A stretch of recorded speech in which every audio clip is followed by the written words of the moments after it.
साहब का शुक्रिया। इससे पहले मुलाकात तो शायद नहीं हुई थी कभी, लेकिन आपने इस कार्यक्रम में बुलाया, उसके लिए शुक्रिया।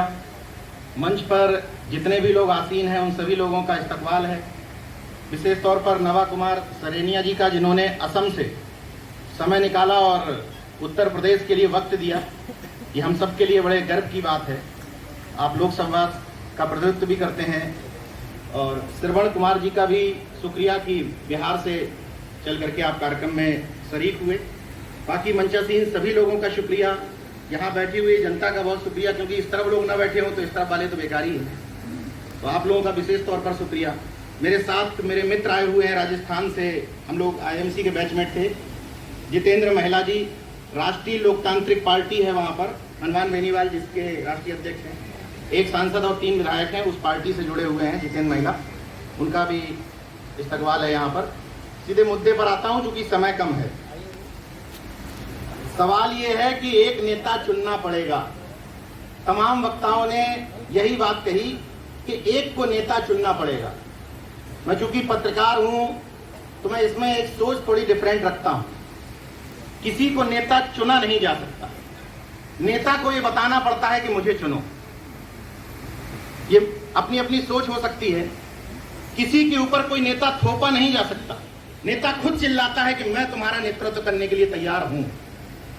जिसमें ये हौसला दिखाई देगा, जिसमें इन तानाशाहियों से लड़ने का जज्बा दिखाई देगा, उसको लोग अपने आप नेता चुन लेंगे।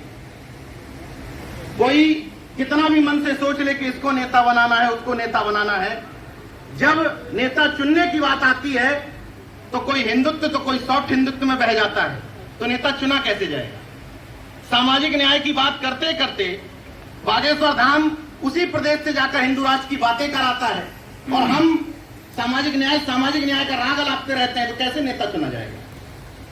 6 दिन बाबा साहब की बात करने के बाद, कांसीराम साहब की बात करने के बाद 7वें दिन सॉफ्ट हिंदुत्व में बह जाएंगे, नेमी सारने से कार्यक्रमों की शुरुआत करेंगे। कहां से नेता चुना जाएगा?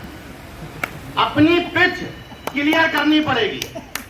अपनी पिच क्लियर करनी पड़ेगी कि मैं इस तरफ हूं और इस तरफ नहीं हूं। राजनीतिक अपनी मजबूरियां होती हैं, इसलिए राजनीतिक मजबूरियों में मैं मिशनरी भाषण नहीं दूंगा।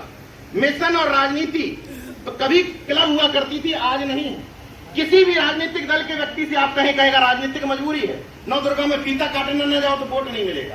तो आप तुम श्री कृष्ण मंदिर का नारा दोगे, कभी सफल नहीं होगे। ये मेरी सोच है, हो सकता है आपकी ना हो। ये हिंदुत्व की जो पिच है, ये जो छद्म राष्ट्रवाद की पिच है, इसमें कितना भी राष्ट्रवादी बनने की कोशिश कर लो, कितना भी तुम दिखाने की कोशिश कर लो कि हम हिंदुत्व के बहुत बड़े झंडावरदार और पहरेदार हैं, नहीं माने जाओगे। क्योंकि ये पिच भारतीय जनता पार्टी और संघ की पसंदीदा पिच है।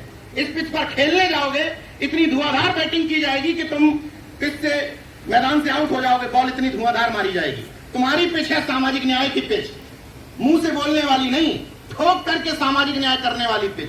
जब उस पिच पर खोलने जाओगे, कर्पूरी ठाकुर जी के सिद्धांतों पर, बाबा साहब के सिद्धांतों पर, संतराम बी प्रजापति के सिद्धांतों पर, सिद्धिलाल चौरसिया जी के सिद्धांतों पर, फातिमा शेख जी के उस काम पर जो उन्होंने सावित्रीबाई फुले को आगे बढ़ाया था, इन सिद्धांतों पर जब काम करने जाओगे और ये याद करोगे कि यही वो धरती है जहां चौधरी चरण सिंह और महेंद्र सिंह टिकैत ने मिलकर के कभी पश्चिम उत्तर प्रदेश में संघियों को और हिंदुत्ववादियों को घुसने नहीं दिया था, लेकिन आज वहां घुसे हुए घूम रहे हैं। क्यों? 2 तरीके हैं भाषण देने के। भारतीय जनता पार्टी की आलोचना करिए इन मंचों से, वो ऐसा गलत कर रही है, ऐसा गलत कर रही है, ऐसा गलत कर रही है, या ये बताइए कि हम क्या सही कर रहे हैं। अब आपको तरीका एडॉप्ट करना है। देखो यहाँ बीजेपी के आलोचक है, कोई है क्या समर्थक? कोई है अगर बीजेपी का समर्थक? जब सब आलोचक है तो उनको क्या बताया जा रहा है कि बीजेपी गलत कर रही है? ये तो यहाँ मान के आए कि बीजेपी गलत कर रही है। उसको ये रोड मैप बताने की जरूरत है कि हम क्या कर रहे हैं। इस सामाजिक बदलाव की मुहिम में हमारी जिम्मेदारी क्या है, हमारी हिस्सेदारी क्या है, वो तय करेगा कि आगे आने वाले गठबंधनों का भविष्य क्या होगा। पहली बात तो ये कि आपने एक अच्छा इनिशिएटिव लिया कि गठबंधन होना चाहिए, ये एक बात है। गठबंधन के बाद उस गठबंधन का कॉमन मिनिमम एजेंडा होना चाहिए, उस एजेंडे का धरातल पर पालन होना चाहिए और उसमें गुलदस्ता होना चाहिए विभिन्न जाति समूहों का। सिर्फ 3-4 जातियों को समस्या ये है कि जिसकी जितनी संख्या वारी उसकी उतनी हिस्सेदारी में एक तकलीफ है कि नाई समाज का व्यक्ति क्या करे, मर जाए। अब नाई की संख्या नहीं है तो करे क्या वो, प्रजापति की संख्या नहीं तो करे क्या वो। इस जितनी जितनी संख्या वारी उतनी उसकी हिस्सेदारी के चक्कर में 4 जातियों के आसपास पूरा सामाजिक न्याय घूमता रहता है। कुर्मियों की संख्या ज्यादा है, कुर्मी एक वक्ता बुला लो। यादव ठीक ठाक है, यादव एक वक्ता बुला लो। मौर्य ठीक ठाक है, मौर्य राजनीति में जागरूक हो गए, मौर्य बुला लो। एससी में चमार बुला लो। तो बाकी खटीक को कौन पूछेगा, धोबी को कौन पूछेगा, वाल्मीकि को कौन पूछेगा, प्रजापति को कौन पूछेगा, विश्वकर्मा को कौन पूछेगा। भारतीय जनता पार्टी की ताकत उसकी बुराई में नहीं है।